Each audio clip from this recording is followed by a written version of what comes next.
Hello there, this is Bizworld.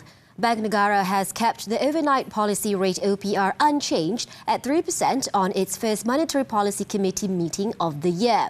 In a statement today, the central bank said the monetary policy stance remains supportive of the economy and is consistent with the current assessment of the inflation and growth prospects. It said that the fourth quarter advance estimates for the Malaysian GDP affirmed that the growth for 2023 expanded within expectations. It added that the growth is expected to improve in 2024, supported by the recovery in exports and resilient domestic expenditure. On the global front, while the monetary policy stance is likely to remain tight in the near term, the tightening cycle has peaked for most central banks. However, it said the growth outlook remains subject to downside risks, mainly from an escalation of geopolitical tensions, higher than anticipated inflation outturns, and heightened volatility in global financial markets. The government has increased the maximum matching incentive limit for the Aisaraan program from Ringgit to Ringgit per year starting this year.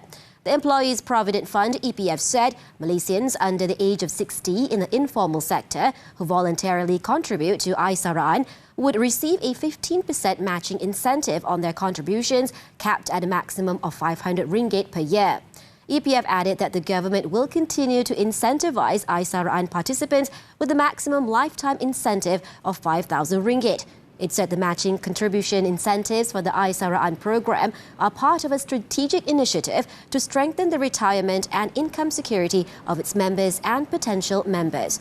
For the first half of 2023, the government incentives amounting to 28 million ringgit have been credited to 211,361 members under the Aisaraan program.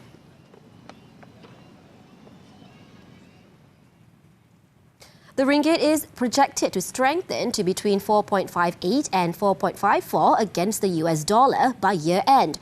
OCBC Bank Chief Economist Selina Ling said this is due to expectations of a softer dollar and declining US Treasury yields, with the Federal Reserve pursuing rate cuts this year. So we are calling for 454 to 458 range by the end of this year. Okay, looks aggressive, but I think we did a survey of the street. I think most of the banks are calling for around 445. Yeah. So we do expect that the ringgit should stabilize a little bit now. She added that last year was a challenging year for Malaysia as external pressures and domestic uncertainties weighed in. Export growth experienced a broad-based decline in the second half of 2023, resulting in narrower trade and current account surpluses, while import growth, mirroring weaker domestic demand conditions, also eased last year. She, however, said that the stabilisation of China's economy should benefit the Malaysian economy as inbound tourism from there remains strong.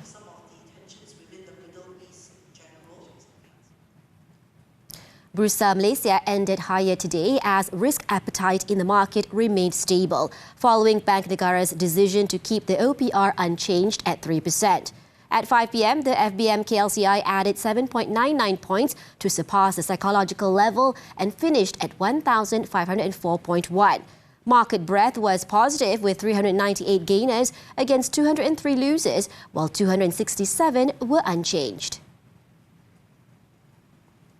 Kenanga Investment Bank has maintained its overweight recommendation on the telecommunications sector.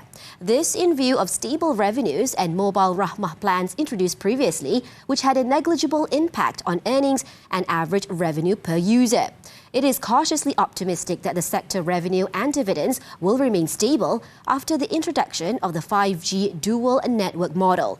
In a broader context, the bank believes that the regulatory pricing pressure on telco services remains mild at this juncture.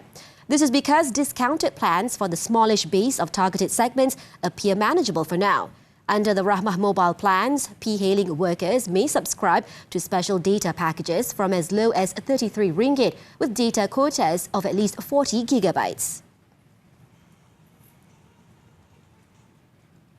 And that's all the time we have for Bizworld. I'm Nadia Azmi. Keep tuning in to TV3.